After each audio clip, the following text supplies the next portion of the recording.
Hello everyone, in this presentation I'm going to introduce you to the Inner Temple, one of the 4 inns, talk to you a little bit about the scholarships and opportunities available there and the process that you'll have to get through in order to get one. This is a basic overview of the inn itself. As you can see, it's quite a large inn, but notice the relatively small amount of student members. So they have a really big scholarship pot available, although they don't have any residential scholarships.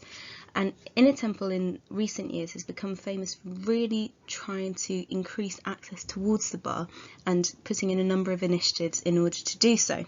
One of these is the Pegasus Trust. And the aim is essentially to improve the chances of people from underrepresented backgrounds at the bar in gaining a career, in gaining funding for academic courses and for gaining pupillage. The building itself is opposite the famous Temple Church, which is shared with Middle Temple, and it's built on the site of the ancient hall of the Knights of the Temple. And the Pegasus Bar is a famous bar which belongs to the Inner Temple, with an open terraced area which is very popular with barristers. The Inner Temple has just gone through a refurbishment process, so that should be finished soon, and it should be very impressive once it's done. These are the scholarships and prizes that are available. In addition to the usual bar course and GDL scholarships, there are also specific disability awards and of course the Pegasus Access and Award Scheme mentioned before, for students who are not yet on the bar course. So this aims to support high achieving students from underrepresented backgrounds by providing experiences such as mini pupillages, and in coronavirus times this will take form of different types of exposure experiences by engaging with members of the inn and barrister members and judge members, etc. There are also internship awards. The ones that are available to all inns are also available to the members of the Inner Temple, including internships to the European Court of Justice, Toronto, and the Pegasus Scholarship Trust, as mentioned before. And in addition to that, members of Inner Temple can apply to fund any project meeting the criteria. Usually it's expected they'll have an international aspect, but not necessarily. These are some of the other opportunities available through Inner Temple. So obviously there are plenty of mooting and debating competitions. The Debating Society is very active in Inner Temple. Student societies also include the Drama Society, which in most years put on a pantomime at Christmas and other events like that. There are insight events, talking with barristers about gaining experience and getting a career at the bar. Advocacy training for students, specific careers guidance is available, and In Focus, which is a series of events which discusses the issues facing those who are underrepresented at the bar and how to overcome them. The application deadline for the Inner Temple is the 6th of November at 1 p.m. References, though, don't have to be submitted until the 20th of November, so make sure your academic referees or your professional referees are aware of this deadline and make sure you prompt them in case it might look like they've forgotten. You'll need 2 references, one academic at least, and the other one can be professional or academic.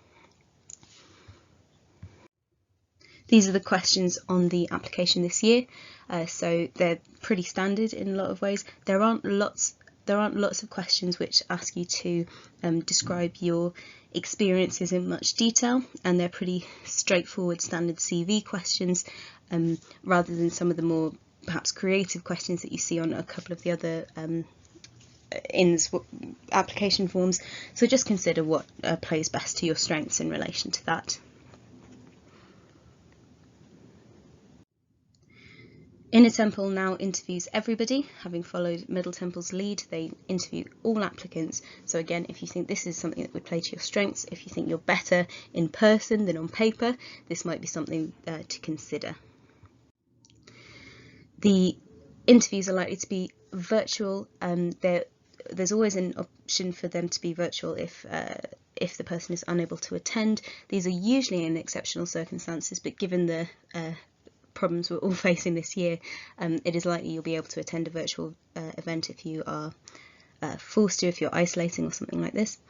And they're to be held on the 6th and the 13th of March of 2021.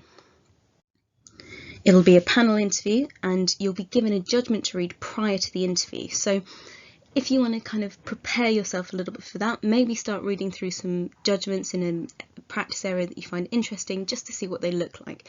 They won't be testing your in-depth knowledge of the law, but it might just help you to understand what judgments look like, and so that you're not completely surprised when you get the one for the interview. And the interview itself includes questions about your application, a case exercise and a situational test. And this is all, again, just to evaluate the different, all the different criteria. Merit and academic excellence are really prioritised in awarding scholarships, but then the amount of the award is adjusted according to financial means, except for the very top scholarships, which are fixed in value. So you'll be awarded, in most cases, you'll be awarded a scholarship first, and then the exact amount will be determined based on your financial means. These are the contacts for Inner Temple if you have any questions in relation to their scholarship application process. And if you've got any questions for me, head over to the Q&A session, which you can find by clicking on the left-hand side of your screen on the sessions button, then on the Q&A session, and I'll be happy to answer any questions you have as best I can. Thank you.